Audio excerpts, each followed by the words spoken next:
ବାଇଆ ଗୀତା ସପ୍ତଦଶ ବୋଲି। ଧନର ଅଭାବେ ଧର୍ମ ପଥ ନ ଭୁଲ ଭାଇ, ନିର୍ମଳ ସୁଖକୁ ମନାସି ଥାଅ ସନ୍ତୋଷେ ରହି।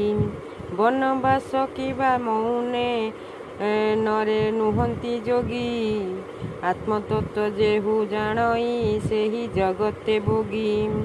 କର୍ମ ସମର୍ପଣ କରିଣ ସଦା ବିଭୁ ପଦରେ, ଗୃହସ୍ଥ ବଣରେ କଟାଅ କାଳ ଏହି ମହିରେ। ଶିଳାରେ ଘଷଲେ ଚନ୍ଦନ, କରେ ସୁବାସ ଦାନ।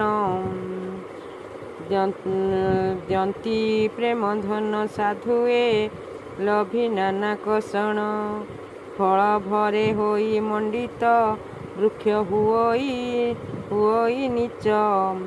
ନାନା ଆଚାଣେ ହୋଇ ଭୂଷିତ ସାଧୁ ବିନୟାବତ, ବୃକ୍ଷ ଜହ୍ନେ ଖରା ସହିଣ ଦିଏ ଅନ୍ୟକୁ ଛାୟା। ସାଧୁ ଲଭି ନାନା କଷଣ କରେ ଲୋକଙ୍କୁ ଦୟା, ଅସାଧୁଟି ସାଧୁ ହୁଅଇ ସାଧୁ ସଙ୍ଗେ ବସିଲେ। ପଙ୍କିଳ ଜଳଟି ନିର୍ମଳ ସାଗରରେ ପଡ଼ିଲେ, ବାରିଦ ସଲିଳ ବରଷି କରେ ଲୋକର ହିତ। ସାଧୁ କରି ଧର୍ମ ଅର୍ଜନ କରେ ଲୋକ ପବିତ୍ର, ବାଳୁଙ୍ଗା ଓପାଡ଼ି କ୍ଷେତରୁ ଯେନେ ବଢ଼ାନ୍ତି ଧାନ। ସୃଜନେ ଦୁର୍ଗଣ ନାଶନ୍ତି ଭଡ଼ାଇଣ ସଦ୍ଗୁଣ, ନିଷ୍କାମ ପବିତ୍ର ଚିତ୍ତରେ କର ଏହା ସାଧନ।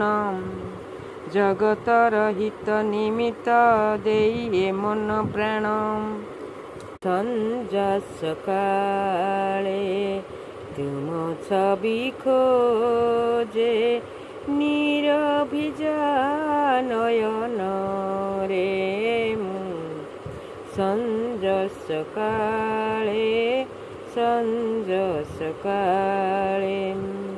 ଜଗତର ନାଥ ଆହେ ଜଗନ୍ନାଥ, ଆକୁଳ ଅନ୍ତରେ ଝୁରେ ମୁଁ, ଆକୁଳ ଅନ୍ତରେ ଝୁରେ।